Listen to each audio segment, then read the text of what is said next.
जय हिंद। आप देख रहे हैं channel TV live web news Meerut मित्र। मैं हूं आपके साथ नवेद खान।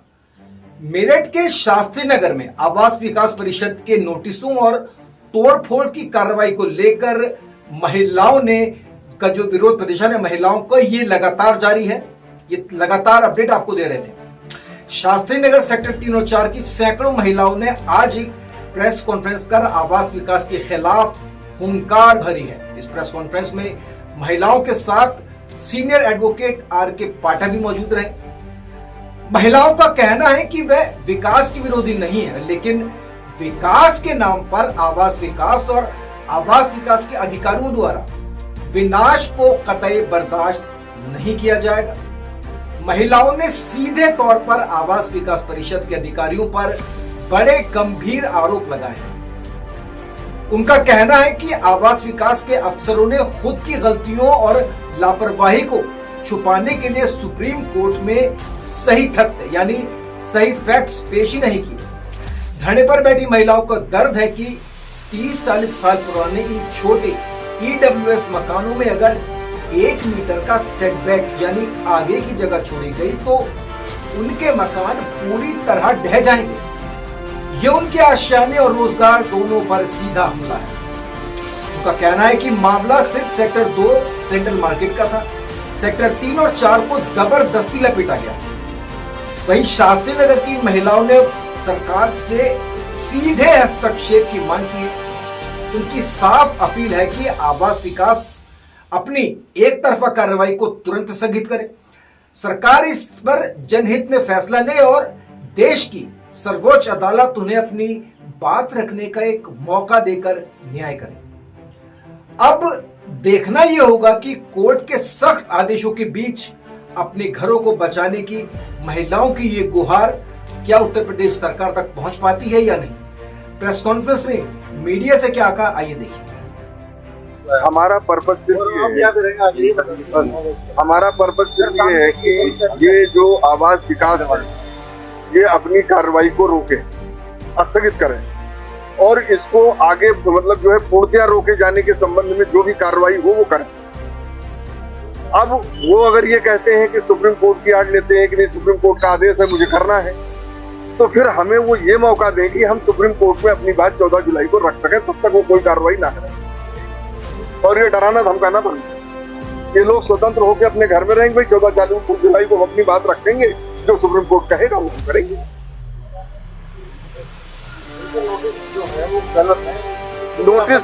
नोटिस पूरी तरीके से वैधानिक रूप से गलत है। 50 साल में नोटिस नहीं दिए ना। 50 साल हो गए इस कॉलोनी को, 50 साल ये लोग रहते हो गए। ये तो सोच रहे हैं कि हम वैधानिक रूप से वैध हैं और हमारा सब कुछ सुरक्षित है। नगर निगम को ट्रांसफर हो गया जो है आवास विकास से, वो हमसे सारे कर ले रहे हैं, सारी सुविधाएं दे रहे हैं। तो नगर निगम का अस्तित्व है, आवास विकास का तो ज्यादा है नहीं। तो ये लोग तो स्वतंत्र रूप से रह रहे थे और उसके बाद इन्होंने जो है मतलब आकर के एकदम से ये सेटबैक का नोटिस जो है चिपका दिया, 15 दिन में आप अपना सेटबैक दो। अब ये लोग क्या करें भाई, मकान तोड़े अपने। एक मकान की अगर जो है सेटबैक छोड़ने के लिए तोड़ते हैं, पूरा मकान गिरेगा। आप लोग सर्वे करवा के देख सकते हैं। एक मकान दूसरे मकान से जुड़ा हुआ है, 4 इंच की दीवार है, सब कनेक्टेड है एक दूसरे से। पुराने मकान है, नए भी हैं, लोगों ने बना लिए हैं, परिवार बढ़ गया इसलिए लोगों ने बनाया। तो अब उनको आप सबको बेघर कर दो। तो आप जो आवासीय से कॉमर्शियल हुआ उस बिंदु पर आप लड़ाई नहीं लड़ रहे हैं। अब आप ये लड़ रहे हैं कि जो आवासीय में रह रहे हैं उनको बाहर निकालो, ये सड़क पर आ जाए। इससे सरकार बदनाम होगी भाई। लोगों का घर छीन लिया आपने, जो आपका उद्देश्य था कि आप आवासीय बना करके मकान दे रहे हैं कि गरीब वर्ग उसमें रहे। अब वो रह रहा है तो आप उसको कह रहे हो कि मतलब जो है आपको सेटबैक के नाम पर मकान तोड़ो। मुद्दे से भटका दिया, मुद्दे से बिल्कुल भटका दिया। केवल मुद्दे से भटकाने का मेन मकसद है अपने अधिकारियों को अवमानना से बचाना। कंटेम्प्ट इनके खिलाफ पूरी तरीके से बन रही थी। कब का ऑर्डर हाई कोर्ट का है, कब का ऑर्डर सुप्रीम कोर्ट का है, उसके बाद जो है इसमें नहीं हुआ। और आप लोगों को एक बात बहुत स्पष्ट और बहुत सही बात बता रहा हूँ कि जब ये मुद्दा ये शरद राजपूत जी हमारे सामने रखा और उन्होंने कहा कि इसमें कुछ किया जाए तो इसमें कुछ किया जाए, तो मैंने इसमें जो है रात भर विचार करने के बाद मैंने ये सोचा कि हमें तो इसके बारे में कुछ ज्यादा पता नहीं।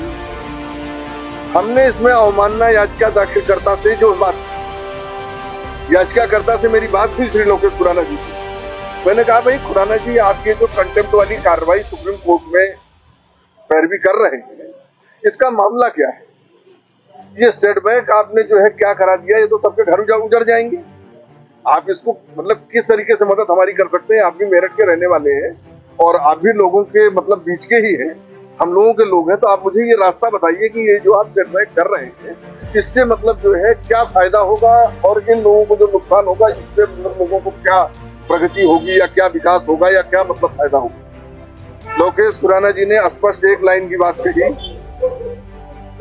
कि मैं आपके साथ हूँ, जनमात शक्ति महिलाओं के साथ हूँ, सबके साथ हूँ, सारे हमारे लोग हैं, मैंने ऐसा कुछ भी नहीं किया है। सेटबैक का मामला जो है केवल अपने अधिकारियों को बचाने के लिए और अवमानना से बचने के लिए 9/4/2026 को पी गुरुदास, कुछ नाम है उनका, उनके वकील गुरुप्रसाद जो है, उनके वकील राजीव सक्धर, उन्होंने कोर्ट में ये कहा कि साहब ये सब सेटबैक प्रभावित है। ये बता करके सेटबैक प्रभावित है तो एक लंबी प्रक्रिया थी साहब, तो हम नहीं कर पाए। उन्होंने अपने अधिकारियों की फंसी हुई गर्दन थी, उसको निकालने का काम किया। उन्होंने सेटबैक पर एक आदेश दे दिया कि पुनर्बहाल करें। सुप्रीम कोर्ट जो है अगर उसके सामने सच्चाई रखते आवास विकास वाले, सुप्रीम कोर्ट ऐसा आदेश कभी नहीं कर सकता, क्योंकि सुप्रीम कोर्ट, प्रधानमंत्री, मुख्यमंत्री, सबकी योजनाएं ये है कि गरीबों को मकान मिले। 2/4/2025 से पहले सेटबैक का कोई मसला कहीं भी नहीं था 50 सालों से, और हाई कोर्ट में जो डिसाइड हुआ वही मामला सुप्रीम कोर्ट में जाना चाहिए। अवमानना में हाई कोर्ट में जो डिसाइड हुआ, जो अपील में डिसाइड हुआ, वहां पर सेटबैक कहीं नहीं है। स्पष्ट हमने इसमें उल्लेखित किया कि दोनों जो याचिकाएं डिसाइड हुई है, अपील नंबर और याचिका नंबर, उसमें सेटबैक का कहीं भी जिक्र नहीं है। और 50 साल से आप सो रहे थे। साथ हमारे बीच में मीडिया आए और हमारा जो मैसेज है वो सरकार तक, प्रशासन तक पहुंचे, मैं इनका तहे दिल से धन्यवाद कहना चाहूंगी। और दूसरी बात ये कहना चाहूंगी कि यहाँ राजनीति के लिए हम लोग खड़े नहीं हुए हैं, हम लोग अपने घर, परिवार और अपने अधिकारों की अपील के लिए खड़े हुए हैं। और ना यहाँ सिर्फ एक मकान का सवाल है कि हम मकान के सवाल के लिए खड़े हुए हैं, यहाँ हजारों परिवार हैं, उन परिवारों के सपने हैं, बच्चों के लिए जो है उनका आगे का भविष्य है, और हमारे बुजुर्गों के लिए उनकी जिंदगी है, जो शायद वो अब लाइफ के आखिरी पड़ाव में चल रहे हैं। तो उनके लिए हम चाहेंगे कि ये सब जो उन्होंने हमारे लिए किया, और आज मतलब जो भी उन्होंने हमारे लिए पैसा इकट्ठा बच्ची की शादी के लिए जोड़ा, किसी ने अपने बच्चों के भविष्य पढ़ाई के लिए जोड़ा, और किसी ने अपने जीवन की पूरी पूंजी अपने घर को बनाने में लगा दी। तो आज वो लोग हैं, वही लोग आज डर कर रह रहे हैं, और उनके बच्चे उनसे पूछते हैं कि क्या हमारा मकान बच जाएगा। तो ये कितनी मतलब दुख वाली बात है कि बच्चा पूछ रहा है अपने माँ बाप से कि ये हमारा मकान बच जाएगा, और माँ बाप उनको सुलाने के बाद रात में सो नहीं पा रहे हैं, ये सोच रहे हैं कि कल अगर हमारा मकान टूट जाता है तो हम अपने बच्चों को कहाँ लेकर जाएंगे।